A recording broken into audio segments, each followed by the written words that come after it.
Good morning, everybody. This is Sean and Tony of The Boy and the Beard, and we're starting a new venture titled Lowcountry Conversation, where each week we sit down with a community leader, small business owner, and talk about what's happening in our communities. This week we sat down with the City of Beaufort Mayor, Stephen Murray.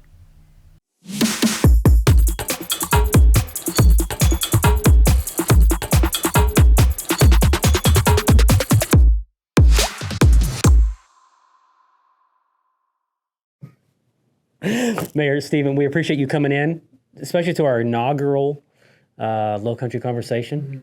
We wouldn't have anybody else. Well, I'd do anything you guys ask me to do. So you two are like two of my favorite people. You're two of the hardest working people in Beaufort County, which I have a tremendous amount of respect for as a small business owner myself. So honored to be here, especially on the inaugural show of Community Conversations, because frankly, I think we need to have more community conversations. I think we do as well. And this is really just the start of this, and where this goes, obviously, it's going to grow some legs and hopefully become something bigger than what we expect it to be now. So what we want to do is just kind of get you in here and let you talk. Just have the platform, talk anything that you want to talk about, Beaufort related, what's going on. Man, Lord bless you guys bringing a politician in here and giving me a thing to sort of talk about. You might have difficulty filling the time. Yeah, well, I think we'll eat the 15 minutes pretty quickly. But there's a lot of really great things going on. I mean, we could talk about all the events, but I think we have really great mechanisms for getting the word out. So I hope folks take advantage of this spring season.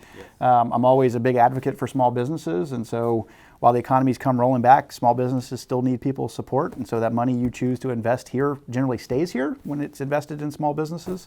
Versus big national chains or big corporations. Nothing against those folks, but they typically invest their dollars somewhere else. From the city standpoint, we got a strategic planning retreat coming up in a couple of weeks. We're bringing in one of the country's probably most well-respected land use planner, Victor Dover from Dover Cole and Associates. Really excited about that because he's a very thoughtful guy. Decades of experience, and really going to kind of help us go through our code and figure out, what protects private property owners' rights, but also sort of directs and guides new development in the spirit of Beaufort style and the authenticity of Beaufort, which is a really important conversation I think we've got to continue to have. Yeah, for sure, exactly. It's all a balancing act. Yeah. It is a balancing act, and I think, one of the things that concerns me right now is we tend to take these sort of extremist attitudes towards community development or politics, and I don't think that the answer is in the extremes. I think the answer is probably somewhere in the middle, some type of moderation. I use balance a lot when I talk about community development. So I'm excited. I think the city, we have a really great team of people. We've got a lot of engaged stakeholders, and expect us to have a good year. Yeah, excellent. The Beaufort Digital Corridor and the city is kind of teamed up to take the old bridges. Yeah, so something we started almost 2 years ago was the South Coast Cyber Center. It is a nonprofit now.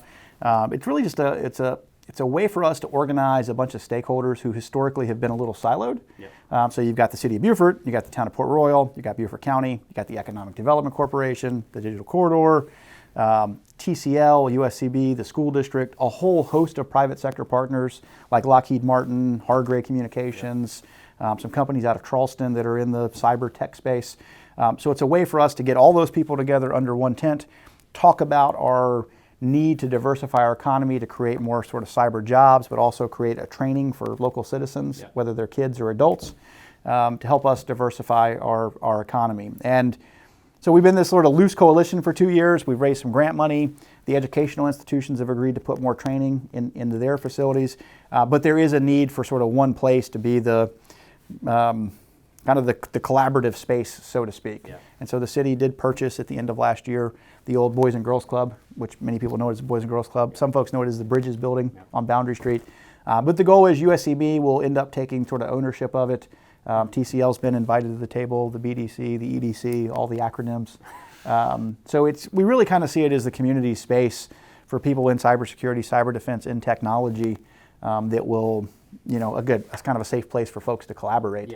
And the very first thing we're going to pull off is this Techstar Startup Weekend, April 29th through May 1st. Exactly where I was leading to. We're working with Jess at the Digital Corridor on some branding stuff for the exterior of that and some interior signage. We'll be there covering some photos and stuff. It sounds like a great event. It's a great opportunity for young entrepreneurs. Man, even if you're laying in bed at night, you're like, what do I want to do with my life? and you've thought about like starting a tech business, or you've got this great idea, or just what it's like to be in a young startup, like that sort of environment. Because I think that's foreign to a lot of us who aren't in Silicon Valley, or aren't, don't have family members or associates in this space. So for us, it's to lower that barrier to entry, create, again, a safe place where people can just come of any experience level. So all you got to have is a really positive attitude, a willingness to participate. And right now we're discounting, I think it's $15 to register for the weekend. Wow. So it's Friday to Sunday night, it's 54 hours. It's going to be a lot of great people. We're going to feed you the whole entire weekend. I just announced I'm cooking frogmore stew for everybody on Sunday night. So come eat the mayor's frogmore stew on Sunday. But a great opportunity to build your network, meet a lot of other great people. We're going to have some pretty cool investors, some folks with some great tech background as mentors and as judges. So a great, I think, fun opportunity to learn and to build your entrepreneurship, build your tech entrepreneur startup chops. Yeah, it's definitely a unique opportunity, especially for folks living in this area, because it's hard to come by. It is, and regionally they have them in Charleston, they do them in Jacksonville and Greenville and Charlotte on a pretty regular basis. Right. This is, to my knowledge, this is the first one that's ever been done in the Lowcountry. We're hoping it goes really well, because if it does, we'll probably do maybe 1 or 2 a year, just depending on the need. But we are looking for participants. There is a way where you can just come watch and observe without actually participating. There's a ticket for that as well. So again, encourage anybody that's got an interest in entrepreneurship or tech startups to come on out and check it out. Yeah. Head to the link. We're going to have that link posted probably right there right about now. There it is. So I appreciate it. Anything else going on in Beaufort you think anybody needs to know about, or what's happening? Obviously, we got Taste of Beaufort. Yeah, we got Taste of Beaufort coming up. One of my favorite festivals. We just finished an all-star sort of rock star soft shell crab festival in Port Royal. It was a little bit of rain in the middle of the day, but other than that, it was a really great festival with lots of good food and gearing good up for festival season. It's a fun time of year.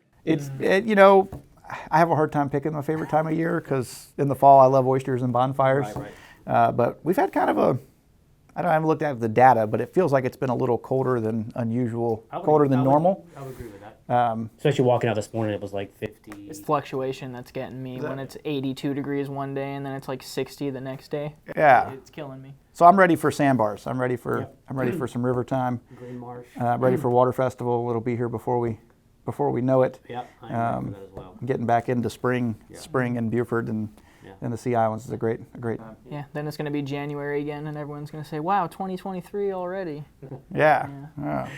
Anything else? So one other thing. Next Tuesday, we're just releasing this now. Victor Dover, the guy I talked about, that's again probably one of the most well-respected land use planners in the country, in partnership with the Coastal Conservation League and University of South Carolina Beaufort. He's going to be doing a public talk next Tuesday at the Performing Arts Center at the college. I think it kicks off at 5:30.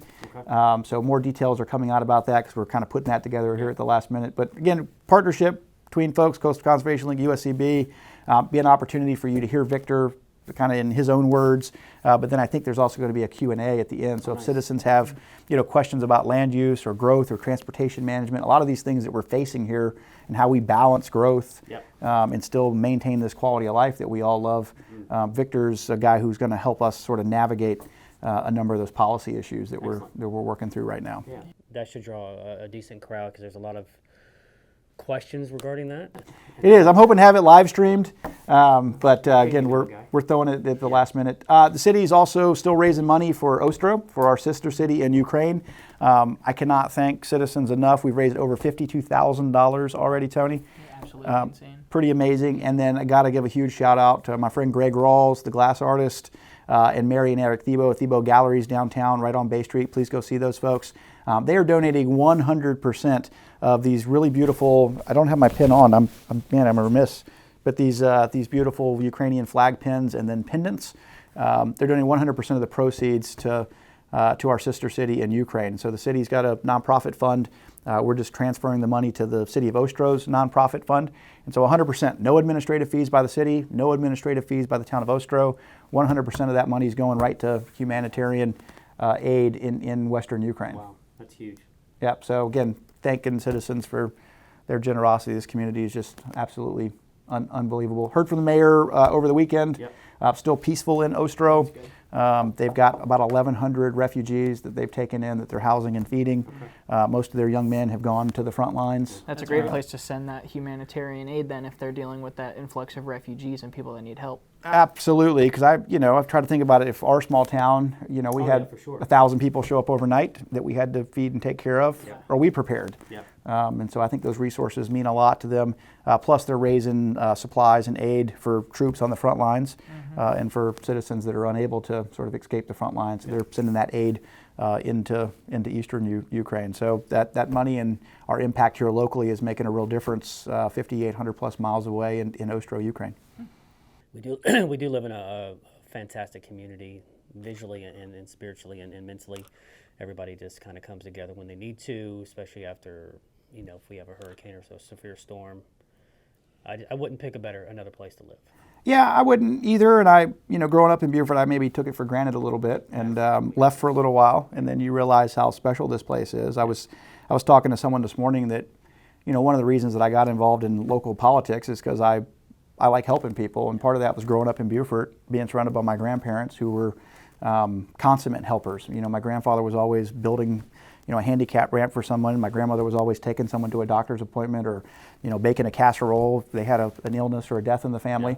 And so I think, for a long time, there's been this sort of generational community atmosphere where we're in this together and we look out for one another. And one of the things that scares me about our growth is that as we become larger and more of our citizenry is sort of transient, they come in for other places, us losing that connection, that philosophy of we are in this together. Yeah, exactly. I can see that. And so so my challenge to people is let's be intentional about how we include folks and how we continue to be polite to people. I mean, I still say hi to people walking down Bay Street or down Craven Street. My wife looks at me a little crazy sometimes. That's what surprised me about coming here is A, people respond when I say hi to them. And B, people say hi to me walking around California and people don't even look at you. Not even a glance, not even a momentary bit of eye contact. They just breeze right by. Yeah. So I think for those of us that are here, again, being more intentional and being inclusive with those visitors, I think that's how we sort of hang on to our small town charm, our small town ideals that I really appreciated now that I'm older, growing up here, that you knew people, we looked out for one another. If I caused some trouble in the neighborhood as a kid, before cell phones, by the time I got home, Mom somehow knew about it, right? Because we looked out for one another. And I think even as we grow, we can still hang on to that. Again, if folks in the community are purposeful about how we continue those, really unique parts of small town South Carolina life. Yep, I agree 100%. Stephen, I appreciate it. It's always a pleasure to talk to you. Do you have one last, maybe a quote that you'd like to end with? You put me on the spot on quotes. There's a Henry Ford quote. So right now we're in strategic planning processes for a number of organizations that I'm a part of. And there's a quote about thinking is the hardest work there is. That's why so few people engage in it. It's a Henry Ford quote. And then I heard another new one this week that too few people enjoy the comfort of opinion without the discomfort of thought. And so I think in this time that we live in now with all the information, Sensationalized headlines and that all the information that's coming at us right now, I think it's appropriate and responsible to be skeptical, right? But I think we got to be careful not to let that skepticism turn into cynicism. Of course. So be skeptical, think, right, and dive a little deeper into some of these issues before you so quickly take an opinion and then blast it out on social media. And then for me, it's about being skeptical, doing the research, and when I find the misinformation or whatever it is, not letting it, turn me into a sort of a bitter cynic. Right. Because I don't think that's healthy. I don't think that's healthy either. Yeah. So there's my thoughts for the day. Thank you guys for doing this. We appreciate it. I think we need, like I said, more community conversations of bringing people together and talking about what's going on in this really amazing place that we get to call home. I agree 1,000%. Thank you, sir. Thanks, everybody. Have a good day.